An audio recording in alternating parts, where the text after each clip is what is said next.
And in today's video, I wanted to share an idea with you about setting up your Cyclone dust separator. These things. Let's get right into it.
All I wanted to share with you in this video is the idea of using a box rather than a bucket when it comes to setting up your Cyclone dust separator.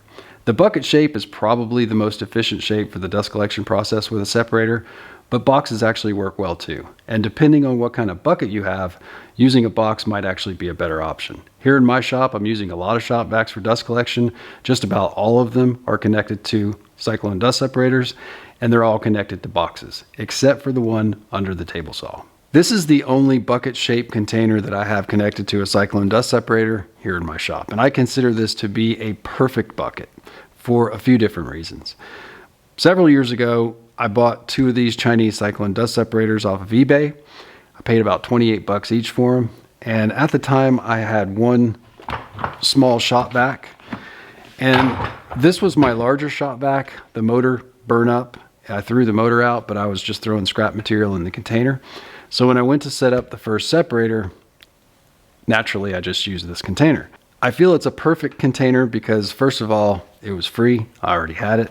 The other thing is it was really easy to hook it up. Basically all I had to do was cut this piece of 3/8 plywood, a circle, and there's this little ledge that goes around the top of this thing, and the plywood just seats right in there like that.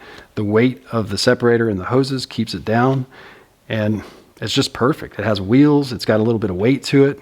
It spoiled me because I couldn't find anything else like it, and it looked like I was gonna have to spend more for a nice container like this than I did for the separator. And I really didn't want to use a 5-gallon bucket. 5-gallon buckets are top heavy. The free ones have lids that aren't that easy to take on and off. And I didn't want to buy one with a better lid because then I was, again, spending more money than I wanted to, and it was still going to be top heavy. So that's what kind of drove me to start building boxes. It's not a secret using boxes. Oneida, the company that makes the Dust Deputy, they actually sell a plastic box that fits on a Festool style sustainer. I don't know why it's so expensive, but it's like 280 bucks. And the Dust Deputy is only like $40 or $50. So that means they're wanting more than $200 for this plastic box. But anyway, it's not a secret. I know other people have made boxes before, but I just wanted to make this video to really show you that they work and stuff. That's basically why I started building boxes. And this was a little dust collection cart. I had a little table that sat kind of like that. And I had the small shop vac on there like that. And it worked pretty good. It was too tall to go underneath the table saw, but this was my original Cyclone dust separator setup. Another nice thing about building a box for your Cyclone dust separator is you can just about build the box any size and shape that you want. This means that your setup is going to be much more customized to fit your needs. Not only is it going to look better, but it's also going to function better.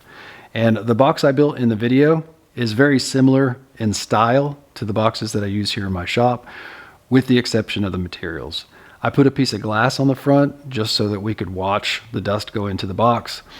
Normally, I put a piece of 1/2 inch on the front and back, and the sides are 1/4 inch.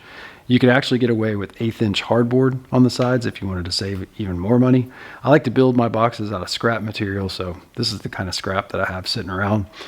The bottom is either 1/2 inch or 3/4 inch, and the top is similar to what I built in the video. 2 layers of 3/4 inch. The top is hanging off on 3 sides, the side and the front, and then there's 3/4 inch that goes down into the box, and that makes a nice tight fitting lid. It's very simple and very effective, and that's what I do. That's what I do.